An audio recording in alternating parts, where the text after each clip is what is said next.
Let us welcome our first candidate, Senator Bernie Sanders!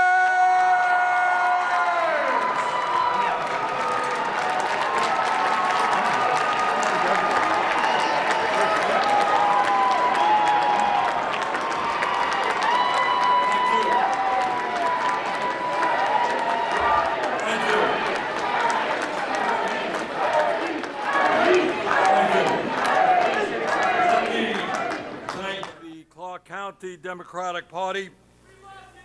Thank you. Love you too. Let me thank the Clark County Democratic Party for helping to turn this state blue and for sending us two excellent United States senators to the Senate. I was delighted to be here in 2018 to campaign for your great Senator, Jackie Rosen, and to help her win. And I look forward to returning to help elect more members of Congress and state officials here in Nevada. I am also delighted to be in the home state of my good friend, Harry Reid. And Harry, I believe, will go down in history is one of the great Democratic leaders of the United States Senate. Harry, thank you very much for all that you do. I've got a few minutes, and I want to make just a couple of points. First, while there is in a hotly contested Democratic nomination process, I am absolutely confident that no matter who the winner is, needless to say, I hope it is me. But no matter who the winner will be, I have absolute confidence that we're all going to unite behind that candidate and defeat the most dangerous president in the modern history of this country. We all understand. I know we're supporting different candidates here, but we all understand that we cannot continue to have in office a president who is a pathological liar, who is running a corrupt administration, who has contempt for the Constitution and the rule of law, and who is undermining American democracy. Donald Trump, you're going to be a one-term president. You're out of here.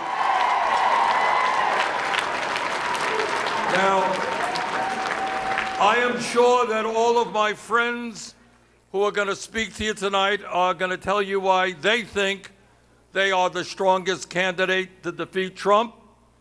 So let me start off by telling you why I think I am the strongest candidate to defeat Trump. And that is, in order to win in November, we are going to need a multi-generational, multi-racial campaign of energy and excitement that creates the highest voter turnout in American history. And that is a campaign that brings out millions of non-traditional voters of all races, including those who have given up on the political process and younger people who have never voted. And that is what our campaign is about. In the recent caucus in Iowa, where we won the popular vote by 6,000 votes, entrance polls suggested that the voter turnout for people under 29 was 33% higher than in 2016. And that is what we are going to have to do in November. In the New Hampshire primary, our campaign won almost every working class community in that state, which is something we also are going to have to do in November. We are going to have to bring the working class of this country back into the Democratic Party. In order to win in November, we're going to have strong support from the African American community, the Latino community, the Asian community, and the Native American community. We cannot take these communities for granted anymore, and my campaign is successfully working to earn their support every single day. Now, I have, as some of you know, been criticized by the corporate elites and the political establishment for bringing forth an agenda that they think is too radical and too extreme. I respectfully disagree. The agenda that we are bringing forth is exactly the agenda the working class of this country wants. I am proud that my proposal for a $15 an hour minimum wage has already passed in 7 states as well as the U.S. House of Representatives. I am proud that states and communities all over this country are already moving forward to make public colleges and universities tuition-free, and support for canceling all student debt is extremely popular. And I am very proud that just today, in a major article in Lancet, one of the most influential medical journals in the world, the case was made for why we must move toward Medicare for all, single payer. The article states, and I quote, taking into account both the cost of coverage expansion and the savings that would be achieved through the Medicare for All Act, we calculate that a single-payer universal health care system is likely to lead to a 13% savings in national health care expenditure, equivalent to more than $450 billion a year. In addition, the article points out that Medicare for All will save some 68,000 lives every year, people who now die because they don't get to a doctor when they should. In other words, under Medicare for All, we provide comprehensive health care to every man, woman, and child, and save hundreds of billions of dollars by eliminating the profiteering and greed of the healthcare industry. In Nevada and all over this country, there is growing concern about climate change. And I am proud to have introduced the most comprehensive climate change proposal ever brought forth by any candidate for president. The simple truth is that if we love our kids, our grandchildren, and future generations, we must tell the fossil fuel industry that their short-term profits are not more important than the future of this planet. And under the Green New Deal that we have introduced, we're going to create up to 20 million good-paying union jobs as we transform our energy system away from fossil fuel to energy efficiency and sustainable energies.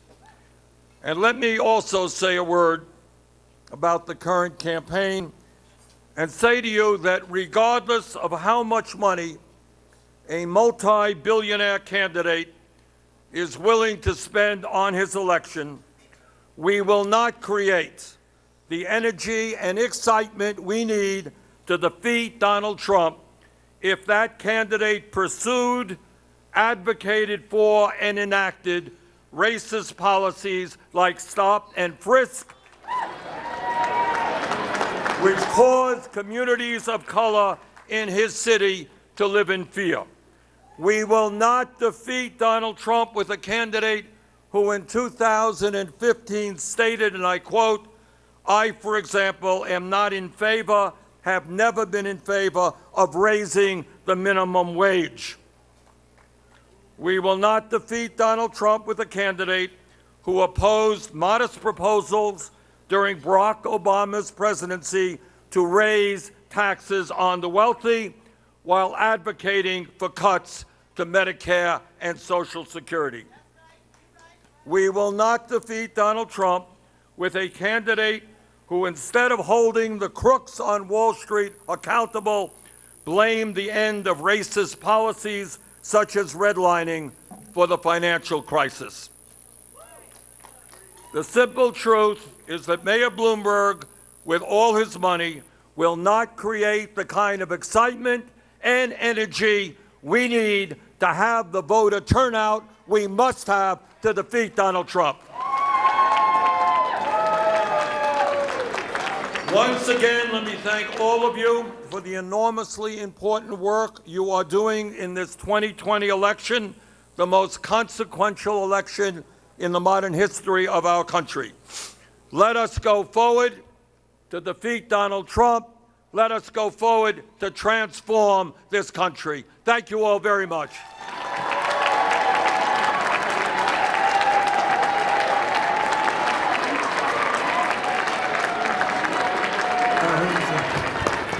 That's Bernie Sanders, everybody!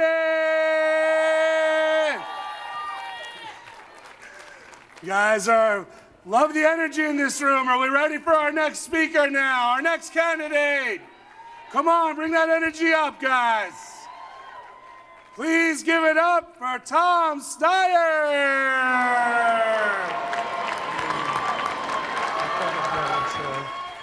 Hello, you guys. Hello, Nevada. So let me say this. Today was a fantastic first day of caucus voting in Nevada. Ben, can you almost 12,000 votes. And let me say, I have been coming to Nevada since the summer of 1976 when I came here to work for $100 a month as a ranch hand in Gardnerville, Nevada. Worst pay I've ever had in my whole life and most fun. So let me say this. I know that people think of me as a rich person, but that's not how I think about myself at all. My mother was a teacher in the New York public schools. And when she retired as a teacher, she went and taught prisoners in the Brooklyn House of Detention. My father was the first generation in his family to go to college. He graduated from college at 18. My grandfather was a plumber. My father went to law school, left the law to go in the Navy in World War II because my parents were Depression-era World War II babies who thought you show up when the U.S. calls. And after the war, he prosecuted the Nazi war criminals at the Nuremberg trials. And let me say that what he had to say about those criminals, what he told my brothers and me growing up is, when you see something deeply wrong at the heart of your society, it's your responsibility to show up and fight it. And that's what they call the need to impeach movement. When you see something wrong in America at 1600 Pennsylvania Avenue, you show up and fight it. Over 8.5 million Americans signed that petition and dragged Washington into the idea that there's such a thing as right and wrong in the United States today, not just political advantage. I have been coming here. I started a business. I built a business over almost 3 decades into a multi-billion-dollar international business, and I walked away from it. I took a pledge to give most of my money to good causes while I'm alive. And I've spent over 10 years putting together coalitions of Americans to fight unchecked corporate power. And let me say this, we have never lost. They're not that smart. I want to go to Washington to take on those same corporations who've bought our government and get back to government of, by, and for the people of the United States. Let me say, I started one of the biggest grassroots organizations in the United States, Next Gen America. We've been in Nevada. This is our 7th or 8th year in Nevada. Next Gen's on 10 campuses. It partners with labor unions in the state of Nevada. In 2016, we knocked on 500,000 doors in the state of Nevada. Nevada came through in 2016, if you'll remember. We knocked on over 500,000 doors in Nevada in 2018. Nevada went totally blue in 2018, if you'll remember. What you guys have done, what I've helped to do with you, is the template for the whole United States of America. Strong unions, grassroots organizing, diversity, Democratic governor, 2 Democratic U.S. senators, Democratic state senate, Democratic state legislature. That's what I call success. So let me say this. What that means is if we do that this year in 2020, then we get what everybody in this room wants, which is affordable health care as a constitutional right for every American. It's quality public education, starting with universal preschool, as a constitutional right for every American. It is a living wage. $7.25 is an insult to working Americans. Nevada has raised the minimum wage. I've been fighting for 15 since 2012, going out with people to strike at McDonald's. But let me say this, and the people have quoted me, a fair wage today is $22 an hour. There has been a 40-year war on working people in the United States of America, starting with breaking the Air Traffic Controllers Union. We have to fight back. I have been with unions in every single political fight of my life. First partner, best partner, last partner.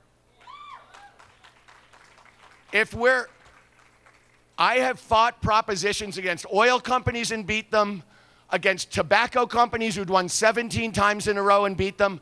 I pushed question 6 in 2018 in Nevada, 50% clean energy by 2030.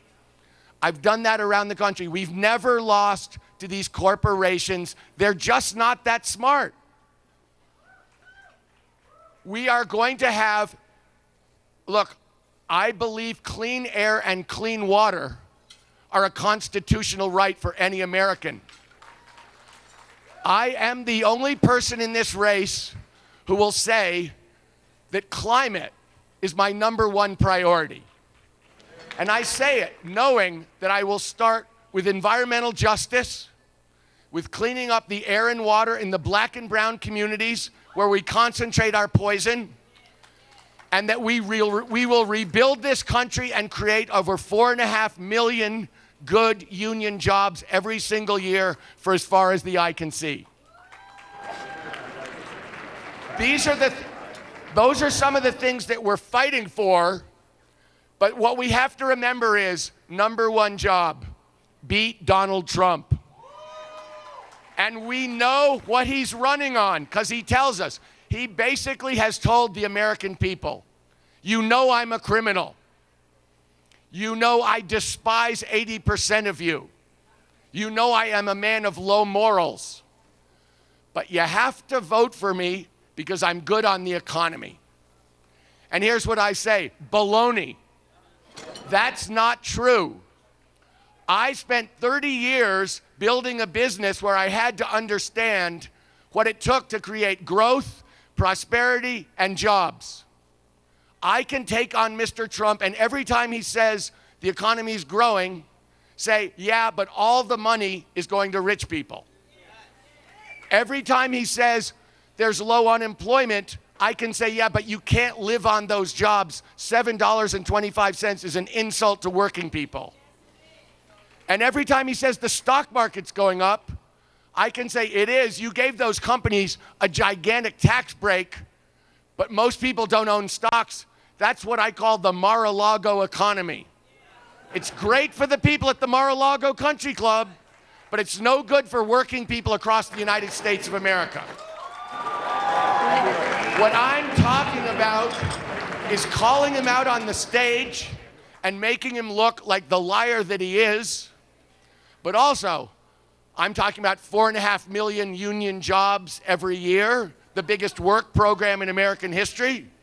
I'm talking about a 10% tax cut for every single American who makes less than $250,000. And I'm talking about a minimum wage that's at least a double of what we have right now. Talking about an economy that actually works for the American people.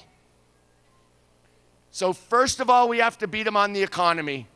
And second of all, we have to do what Nevada has proved Democrats can do, which is show up. This is going to be a grassroots turnout election where it's going to be critical. We know they'll show up. They always show up. We can stop worrying. They're showing up. The only question is, are we showing up? And that question is going to be answered. We need a candidate who can pull together this party. That's why Nevada is so critical. This is the first diverse state. This state reflects the wonderful diversity of America and the incredible diversity of the Democratic Party. That's why this is such an important test, why your votes are so critical and so important. Because this is the time when we'll find out who the candidates are who really can pull together this party across racial lines, across ethnic lines, across geographic lines, and across philosophies. So actually, Nevada is going to be the first step to winning the White House in November of 2020. This state is the test. And the last thing I want to say is this. I know the job is to win in November 20. I know the job is to get grassroots turnout, and I've done that across the country and here in Nevada. I'm not promising to do it. Next Gen did the biggest youth voter mobilization in American history in 2018. I'm not promising I can beat him on the economy. I can kick his ass on the economy. And I fully intend to do it. So that's my promise to you. I will take on the corporations and not lose. I will restore the rights to health care, a living wage, education, and clean air and clean water. And I will kick Donald Trump's ass on the debate stage in September and October of 2020. That is my solemn vow. Thank you, Nevada. It is wonderful to be back here with you. Have a great night.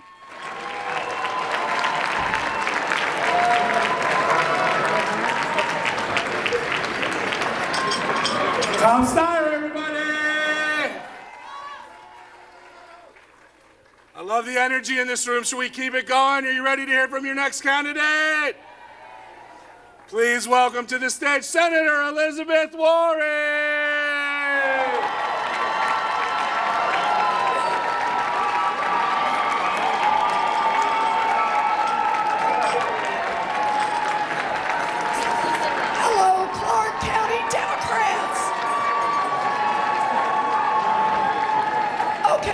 So I've got bad news and good news. The bad news is, after more than 100,000 selfies, I picked up somebody's cold. The good news is, nevertheless, she persists. I'm on this stage tonight because I am a fighter. You bet. I come by it naturally. After my daddy had a heart attack, my family lost the car and was on the edge of losing our house when I watched my mother fight back to save our family. I'm here tonight because of all the people who've run for public office that you'll hear from tonight. I'm the one who's been a politician, an elected official for the shortest period of time. I spent my life as a teacher and working on one central issue. You bet. Let's hear it for our teachers. And working on one central issue, and that is what's happening to working families in America. Why is America's middle class being hollowed out? Why is it that our working people find the path today so much rockier and so much steeper, and for people of color, even rockier and even steeper? I've worked on this issue for pretty much all of my grown-up life. And starting in the late 1990s, I started ringing the alarm bells about the coming crash, about banks that were taking advantage of families over mortgages, over credit cards. And you know what I discovered? You can ring all the alarm bells you want, but when people's ears are stuffed with money, they don't hear them. So I stayed in this fight, and in the crash of 2008, Harry Reid asked me to come to Washington to bring a little accountability to the bank bailout. And that started my path. After that, when I saw the crash and saw how many millions of people lost their homes, lost their savings, lost their jobs, I was determined that this would never happen again in America. So I got in that fight, and I had an idea for a consumer agency to make sure that big banks never had the chance again to cheat people on mortgages and credit cards and payday loans and student loans. Now, I had this idea. I was not an elected official, but I went to Washington and I knocked on doors. Democrat, Republican, I didn't care, because I was out there fighting for working families. And here's what I discovered. People heard it and they listened to the idea and they said two things to me. The first was, that's actually a good idea. You could actually make a difference. And the second was, don't even try. You'll be up against big Wall Street, you'll be up against big donors, you'll be up against all of the Republicans, and you'll be up against half of the Democrats. You'll never get it done. I get it. Big structural change is hard, but it was the right thing to do. So I got in the fight, and I got allies in this fight. The first groups to come in were the unions who got into the fight, the NAACP that got into the fight, Consumers Union that got into the fight, AARP that got into the fight. And in 2010, President Barack Obama signed that agency into law. We get into fights. That's how we win. And we can make government work for the people. We just have to be willing to do it. So here's how I see this. We've now had 3 years of Donald Trump, and people across this country are afraid. Many people are afraid. They're afraid for their families. They're afraid for their neighbors. They're afraid for children locked up at our borders. They are afraid for children in lockdown at our public schools. They are afraid for women, for people of color, for LGBTQ Americans, for trans people, all of whose rights will be up for grabs in the United States Supreme Court. They are afraid for our nation, and they are afraid for our planet. So this is the question that comes to you, Nevada Democrats. What do we do? The danger is real. Our democracy hangs in the balance. We can get timid, we can back up, or we can get in the fight. Me, I'm in the fight. I am in the fight because fighting is an act of patriotism. We fought against a king to build this country. We fought against the scourge of slavery to protect this union. We fought against a Great Depression to rebuild our economy. And we fought against the rise of fascism to protect our democracy. America is at its best when we see a problem and we fight back. This is no time for small ideas. This is no time to nibble around the edges of the big problems that our country faces. This is the time to meet these challenges head on, to address big problems with big structural change, and that's why I'm here. I'm not in this campaign because I have a bunch of consultants who told me the right things to say. You can tell that. I'm not in this campaign to put forward a bunch of proposals that have been carefully designed not to offend big donors. I am in this campaign to fight from a lifetime of fighting for working people. I am in this campaign to fight from the heart because I believe that 2020 is our moment in history. I believe in you, and I believe in the America we can build together, an America in which every person has value, an America in which every child is worth investing in, an America where people, not money, is the most important part of our democracy.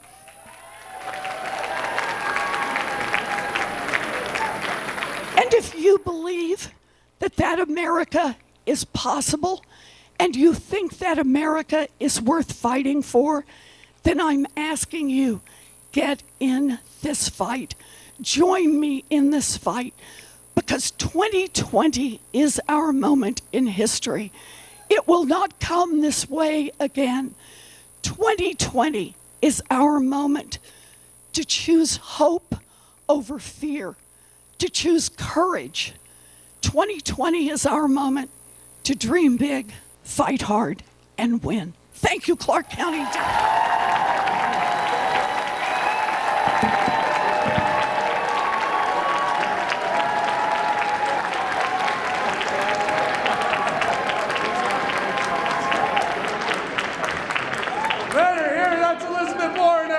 Come on! All right, keep that energy going for me, guys. Are you ready for your next candidate? Please welcome to the stage Vice President Joe Biden!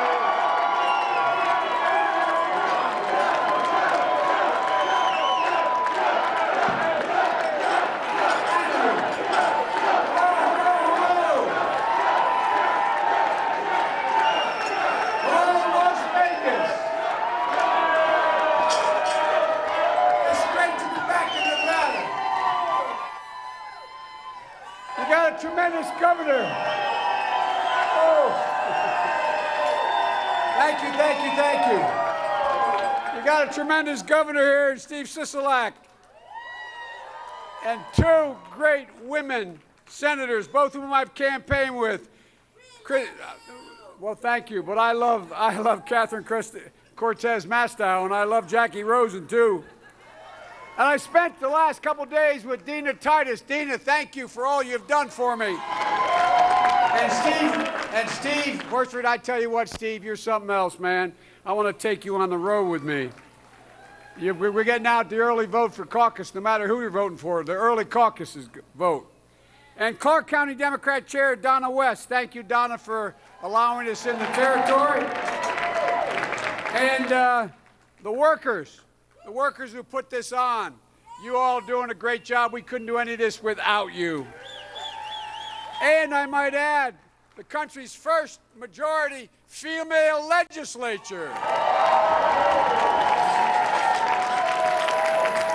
I'm here in this race because the race for the nomination of President of the United States, or the nomination for that office, there can be no Democratic nominee, none, without the voice of Latinos and African Americans being heard, and heard loudly. You determine the outcome of this nomination. Nevada is a state that looks like America. Nevada, it's your turn now to decide who you want to be the leader of your party and the next president of the United States. And I'm here to audition. But there's another reason I'm here. The carnage in our streets and the consequences of the NRA and gun manufacturers.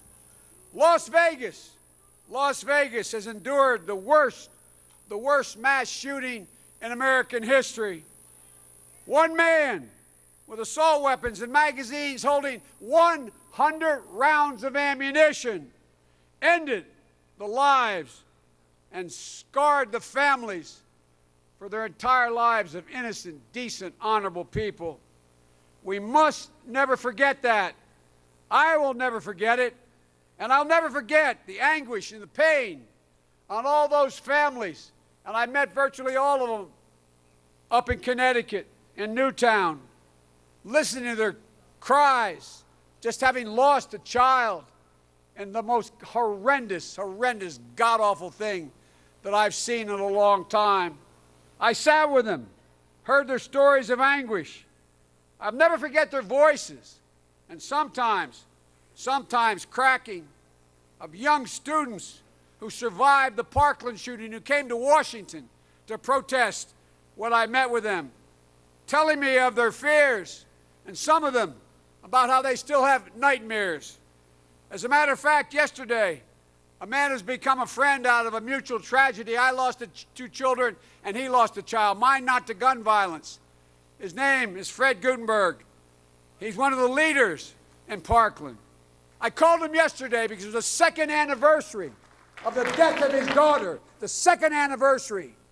And we can't forget what happened. You know, he lost his daughter. And I made a promise to myself.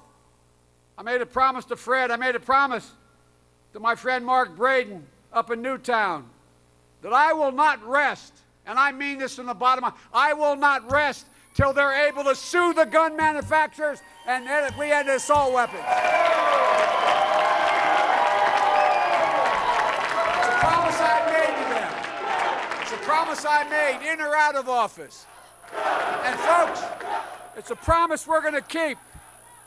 I'm not going to rest until we get assault weapons off the street, high-capacity magazines outlawed and off our streets, and until, and finally, we take on the gun manufacturers and the carnage they have caused.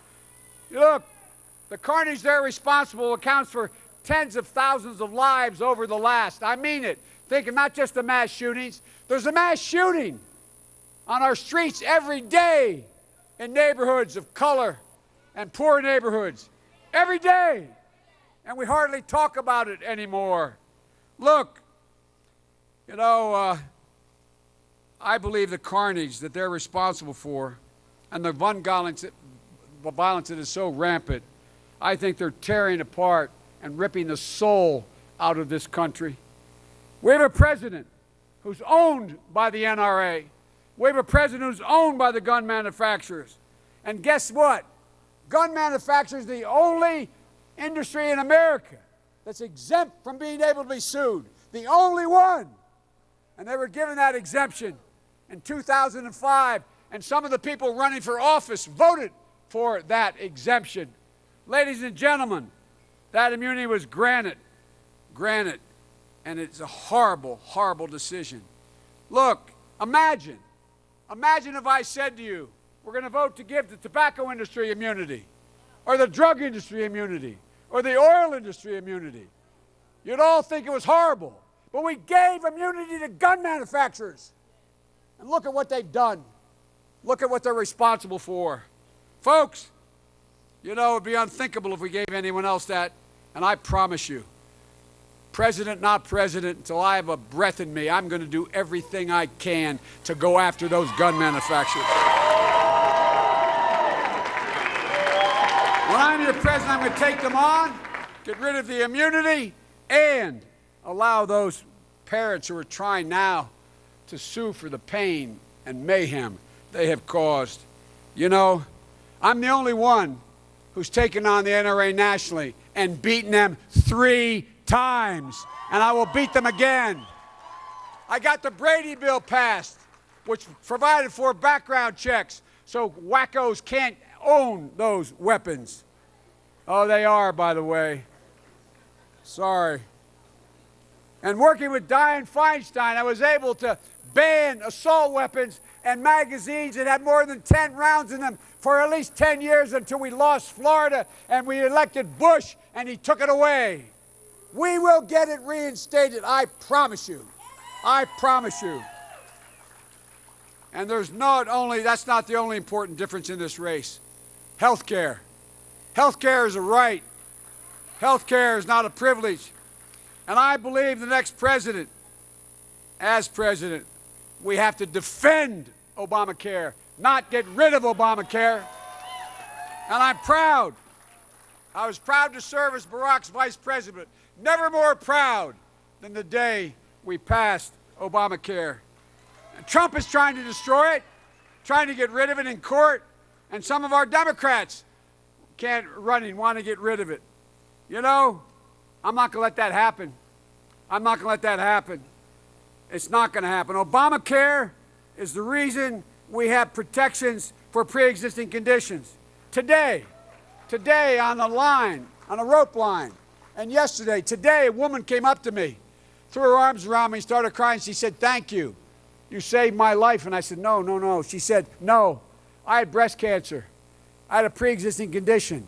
After Obamacare was passed, it came back, and I was able to have insurance, and it saved my life." Not a joke. And the day before, separately, a man came up to me telling me of his daughter who had a childhood cancer, a rare cancer, before Obamacare. After Obamacare passed, it came back. He was able to get the treatment she needed, and he said it saved her life.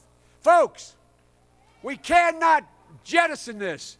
We cannot start over. I can't imagine.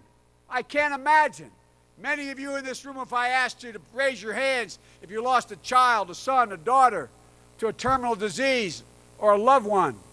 Most of you probably know someone you did yourself. I can't imagine before Obamacare. I can't imagine when my son Bo, a war hero, coming home from Iraq with the Bronze Star, making sure that he got the Conspicuous Service Medal, but contracting a terminal cancer, stage 4 glioblastoma.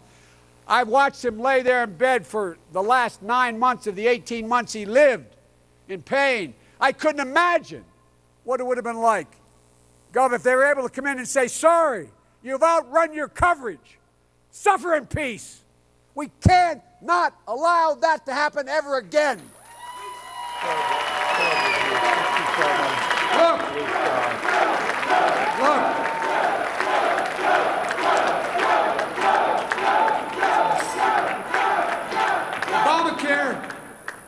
Obamacare lifted the hopes and aspirations of so many people because you have a governor who extended, making sure that Medicaid was expended.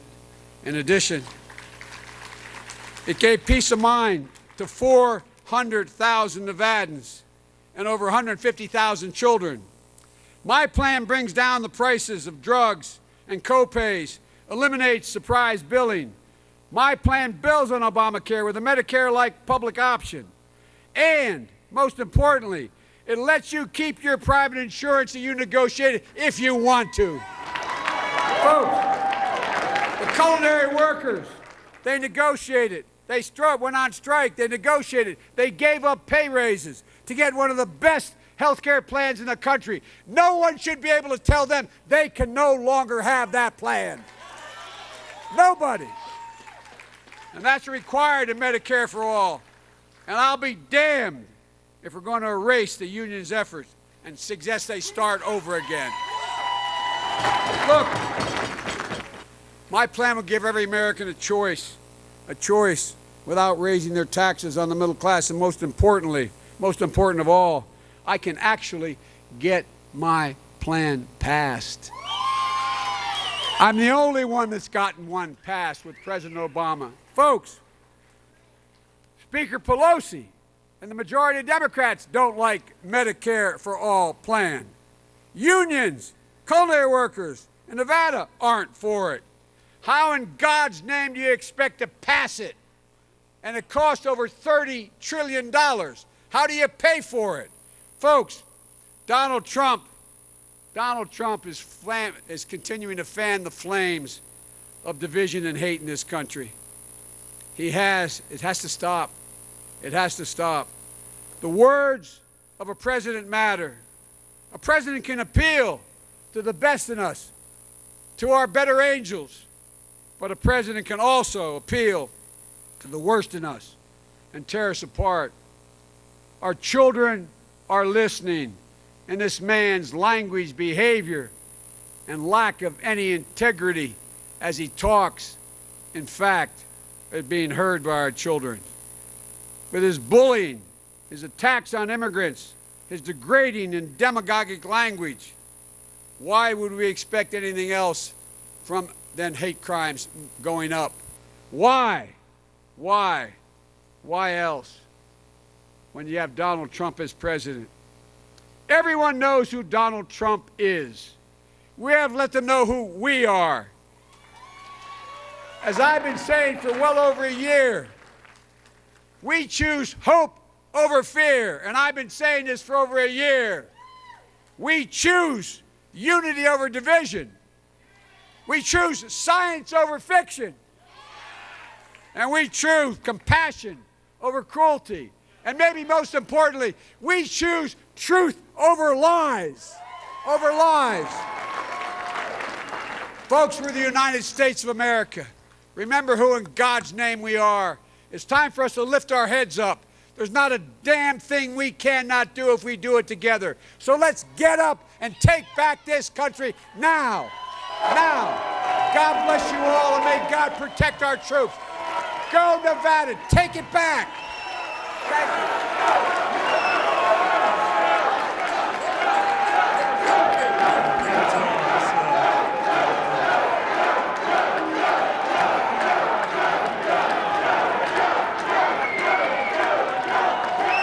One more time for Joe Biden, huh?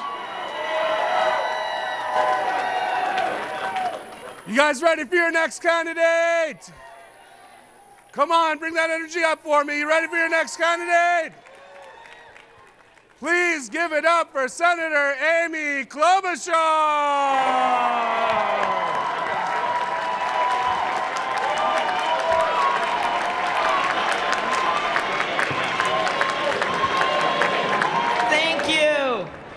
Thank you, Clark County. Thank you, Donna West.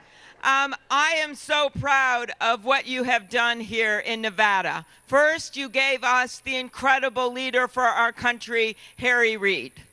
But that wasn't enough, no. Then you decided you would send not one, but two women to the U.S. Senate in Catherine Cortez Masto and Jackie Rosen. Then you gave us that incredible congressional delegation, and if that wasn't enough, you decided to give the country a women majority legislature. That is something. And today, with your great governor and this legislature, Nevada is leading the way on voting rights, on gun safety, and yes, standing up for our unions, because we all know one thing. When unions are strong, our economy is strong. And when unions are strong, America is strong. So I think we can learn a little bit from Nevada. In fact, you know, I'm from the Midwest, and I'm kind of looking at these results in Nevada. So I came up with the idea with these states like Michigan and Wisconsin, Pennsylvania, Iowa, Ohio. We need to do it the Nevada way, and that is build a beautiful blue wall of Democratic votes around those states and make Donald Trump pay for it. So I think you all know I started my campaign in the middle of a Minnesota blizzard. And a lot of people thought I wouldn't make it through that speech. And then they thought I wouldn't make it through the summer. And then they thought I wouldn't make it to the debates. But have I made it to the debates? And I am before you today as a candidate that believes, as I look at the supporters for all these tremendous candidates, that what unites us as a party, no matter who you're supporting, is bigger than what divides us. We know that.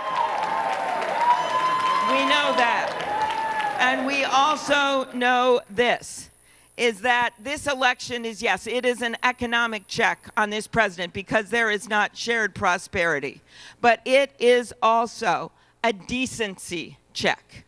It is a patriotism check. And what unites our fired up Democratic base, as well as our independents and some of those moderate Republicans that will join us, what unites us is this, that the heart of America is so much bigger than the heart of this guy in the White House. We know that. And we also know that the rule of law cannot tolerate 4 more years of a president that thinks he is above it. And we know that our collective sense of decency cannot tolerate 4 more years of a president that doesn't care about it. And we know that the American dream cannot tolerate 4 more years of a president who thinks he can choose who lives it. So what unites us, our great Nevada Democrats, is this. It is an optimistic economic agenda for this country. It is a constitutional amendment to repeal Citizens United. We can do that. It is taking on pharma to bring those prescription drug prices down. It is taking on the big interests in Washington and making sure that we are looking out for regular people.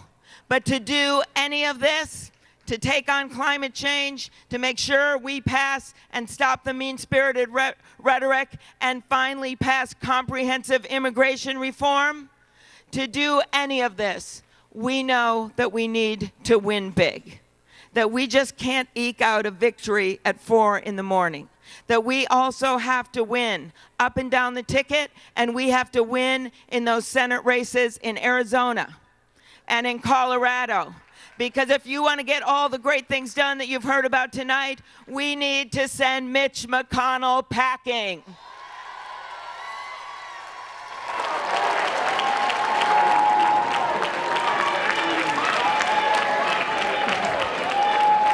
So, what do we do to get there? Well, first of all, we know that we've got this president that continues to think he can just distract everyone. We don't have to go down every rabbit hole with him. When I announced in the middle of that blizzard, he made fun of me and he called me Snow Woman for talking about climate change.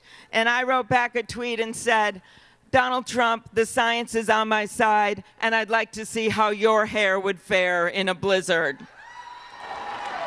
So much of this is taking him on and being nimble in the moment and being able to do it. And I think you know my background, but this is it. And I cannot think of a better comparison with his, who got $413 million over the course of his career from his dad. My background, my grandpa was an iron ore miner. He worked 1,500 feet underground in the mines in northern Minnesota. He wanted to be in the Navy, but he had to quit before graduating from even middle school because he had 9 brothers and sisters, and his parents died. And the youngest at age 8 went to an orphanage in Duluth, and he vowed he would get her, and he borrowed a car, and he went to Duluth, and he brought her back 2 years later. They had 2 kids, my grandma and grandpa. My dad and his brother, and they saved money in a coffee can in the basement to send my dad to a 2-year community college. My dad went from there to graduate from the University of Minnesota. He became a sports writer. He wrote a book that is still sadly relevant today that he wrote in the early 80s called Will the Vikings Ever Win the Super Bowl? I was just saying that because I saw your Raiders stadium out there. My mom, she grew up in Milwaukee. And she came to Minnesota because they had strong teachers' unions. And she taught second grade until she was 70 years old. I stand on the shoulders of immigrants. My grandparents on my mom's side were immigrants. When my grandpa came through Ellis Island, they told him there was a quota on Swiss immigrants. He said, okay, I'll go to Canada. He went to Canada for 1 week, and then he came through to Michigan and to Wisconsin, and he lived as an unregistered alien for most of his life. And then when he finally registered, he decided he'd apply for citizenship. And then they found out what he did. And then they said it was okay. And I still have that picture of him getting citizenship right before we went into World War II with a little bow tie on. Think about what would happen to him today with this administration. And that is what drives me to pass comprehensive immigration reform.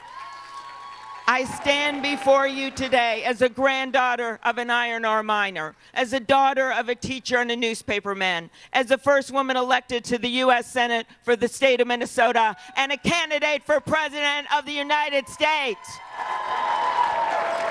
That is because, and no one knows this better than this great state, that is because we live in a country of shared dreams. That no matter where you come from, or who you know, or the color of your skin, or how much money you have, or where you worship, or who you love, that you can make it in the United States of America. During that impeachment trial, which did not turn out as I thought it should, because a lot of people weren't courageous, during that impeachment trial, I had a lot of time to think. And I thought about this president and how he puts his private interest in front of the public's interest every single day, his partisan interest in front of our country, in front of patriotism. And I thought about that old story of Franklin Delano Roosevelt, who was beloved in our country. He got us through a very, very hard time. And when he died, they put his body on a train. And the train went from Georgia to Washington, D.C. And people spontaneously would stand on the railroad tracks to show their respect. And the old story goes that this one guy was sobbing by the tracks, regular guy, had his hat on his chest, and this reporter says to him, "Hey, sir, do you mind me asking, did you know President Roosevelt? Did you know the president?" And the guy says, "No, I didn't know the president, but he knew me. He knew me." That is what is missing with this president. He cannot put himself in the shoes of the people of Nevada, of the hardworking people, of the culinary workers, of our ranchers, of the people who work every single day just to help their family get by. He can't do that because he puts himself first. And I promise you this, I will restore that sacred trust between the president and the people of this country. Because if you are having trouble figuring out how you're going to stretch your paycheck to pay for your rent or your mortgage, I know you, and I will fight for you. If you can't figure out if you're going to pay for your child care for your kids or your long-term care for your parents, I know you, and I will fight for you. And if you can't figure out if you're going to fill your prescription for insulin or your refrigerator with food, I know you, and I will fight for you. This campaign is like no other. This is our nation's moment, and we cannot afford to shut people out, Nevada Democrats. We have to bring people with us. That is what I do. I have won every race, every place, every time, all the way down to 4th grade. You know, a lot of people boast in these campaigns, so I thought I'd say that. All the way down to 4th grade. I have won every single time in the reddest of congressional districts, in the rural districts. I have won Michelle Bachmann's district every single time. And I think you know that I don't have the biggest bank account in this race. I am not the tallest person. I was noticing that when the president and Mayor Bloomberg were going back and forth on Twitter and the president accused him of being 5'4", and he said, "No, I'm taller than that." I am the only candidate that is truly 5'4" on this stage. I I do not have the loudest voice, but what I do have, as you've seen from how I've been able to get step by step to this nomination, what I have is grit. The grit of getting through a Minnesota blizzard to make an announcement speech. The grit of having a not perfect life and growing up with a dad who struggled with alcoholism. The grit of having your daughter born and not knowing if she's going to live or die and getting kicked out of the hospital in 24 hours and going back and passing one of the first laws in the country guaranteeing new moms and their babies a 48-hour hospital stay. I bring grit. So I hope you will join our campaign, and I just want us to remember as we go into this credible week of voting that what unites us, no matter where we are right now, will be bigger than what divides us, and that is how we will beat Donald Trump. Thank you, Nevada Democrats.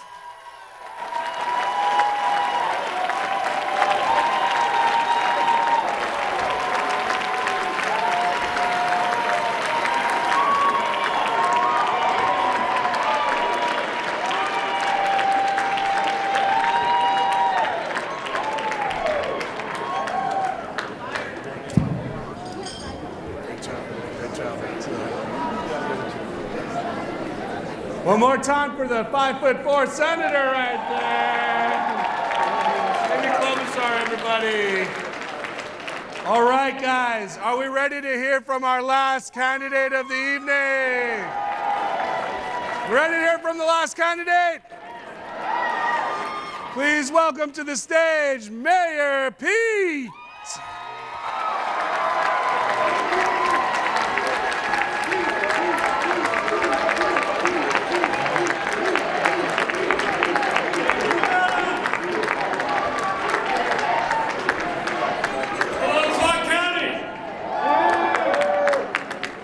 I'm so honored to be with so many Nevada leaders in a state that knows that there is no such thing as a permanently red state or county or precinct, and thank you for making sure that we turn this state blue.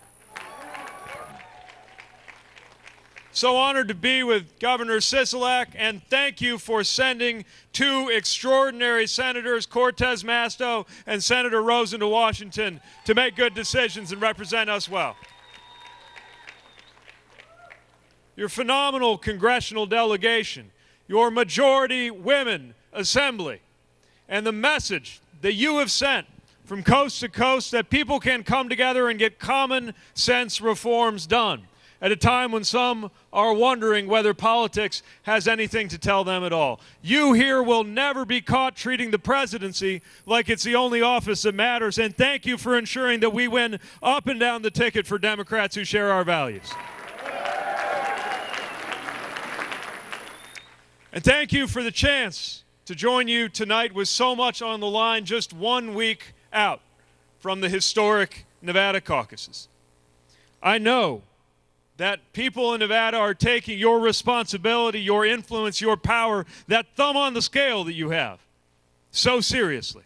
And so I'm here one more time to look you in the eye and ask you to caucus for me 1 week from today. And it's all in the name of the image that guides my campaign, an image of a moment that is coming in our future that I want you to visualize in as much detail as you can. And that's the first time that the sun comes up over the mountains and the deserts of Nevada, and Donald Trump is no longer the president of the United States.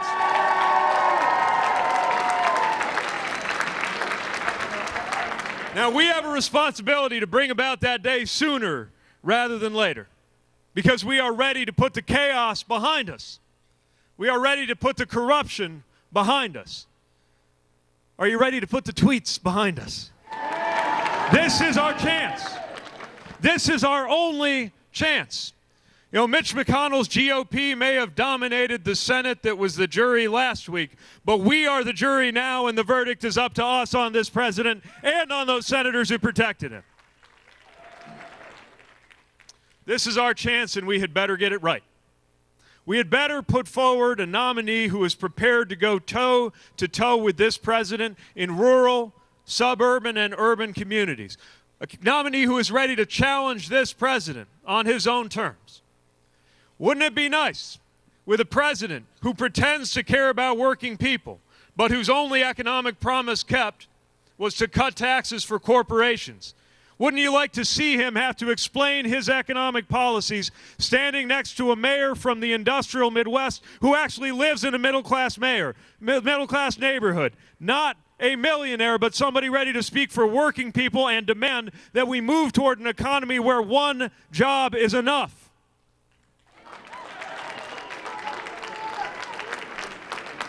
Wouldn't you like to see a president who likes to cloak himself in religion? This president have to compete with somebody who is ready to assert that this country belongs to people of every religion and of no religion equally, and somebody not afraid to call out to fellow believers and insist that God does not belong to a political party in the United States of America.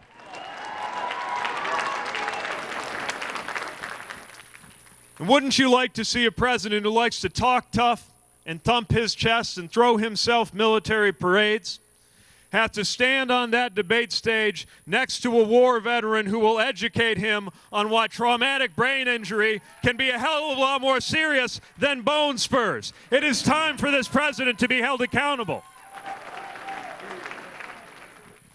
But this moment is not just about who we're against, it is about what we are for. And that is where I see a powerful American majority coming together.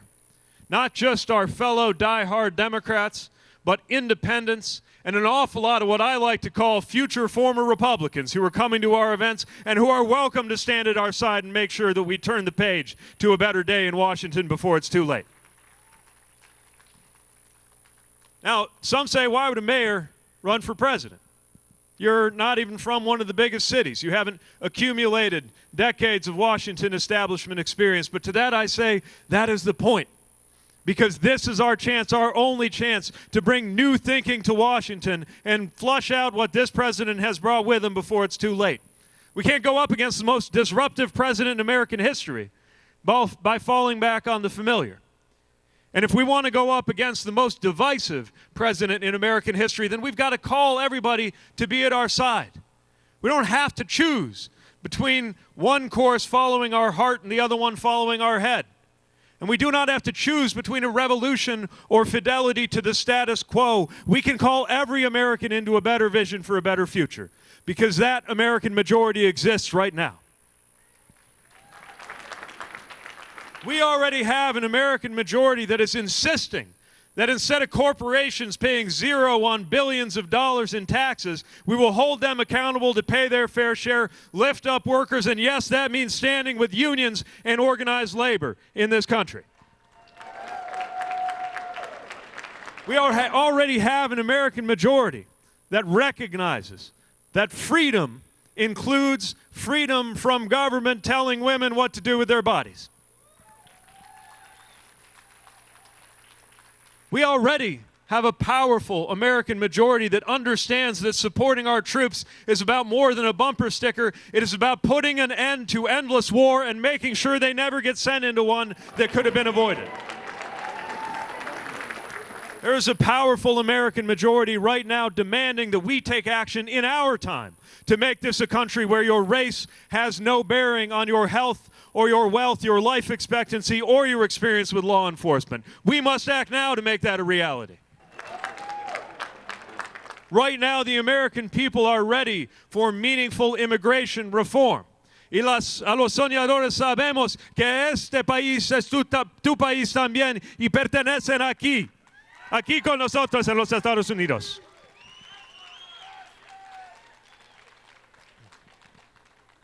And the American people already stand with those who educate our next generation and are insisting that the next Secretary of Education be somebody who actually believes in public education and backs up our educators and our teachers. This is what we believe as a country. So we'd better deliver. And I am meeting voters across this country, but even Americans not yet old enough to vote who remind us that we can't wait to get something done. A 10-year-old who came to one of my events raised his hand, asked about prescription drug affordability. Not because he's an emerging healthcare policy buff, but because he's wondering what's going to happen to his ability to purchase insulin as he grows older in his family and goes out on his own one day. That shouldn't be his problem, and he can't wait for us to act to make sure there is no such thing as an unaffordable prescription in the United States of America. A 13-year-old who told me that she asked for a Kevlar bulletproof backpack for Christmas. I didn't know there was such a thing. She can't wait for us to take the steps that see to it that the Second Amendment is no longer used as an excuse to do nothing at all when it comes to protecting schools and churches and synagogues and mosques and shopping centers and concerts from gun violence in this country. The time has come and we can't wait. A kid who came to one of my events about this tall and politely pointed out to me that he's planning to be here in the year 2100. And we'll be looking back in judgment at the decisions we made in 2020 and the effect that will have on whether the climate is one that he and his future kids and grandkids can live in. They cannot wait for us to act now in our time to lead the world on doing something about climate change and to take pride in the way that we do it. This is the time, and we cannot wait. I believe in the power of the American people to change our future before it is too late. I believe we are better as a people than this president. And I believe that the presidency itself has a purpose. I'm not running for this office because I got it into my head one day that I would like to occupy it. I'm asking for your support because I believe that the presidency has a purpose. And the purpose of the presidency is not the glorification of the president. It is the empowerment and the unification of the American people to do big things. That's why the office exists, and that's why I'm asking for your support. This is our chance. This is our only chance to build an American experience defined by belonging, by unity, and by boldness. If that sounds like hopeful talk, I believe the time has come to bring hope back into fashion in American politics because you can't do anything without it. Running for office is an act of hope. That's why they call us hopefuls as we come here and parade in front of you asking for your support. Let us summon the hope that is needed to get involved and do something at all. Being part of this party is an expression of hope. So these things that I believe our country can do are not the product of my age. They are the product of my experience.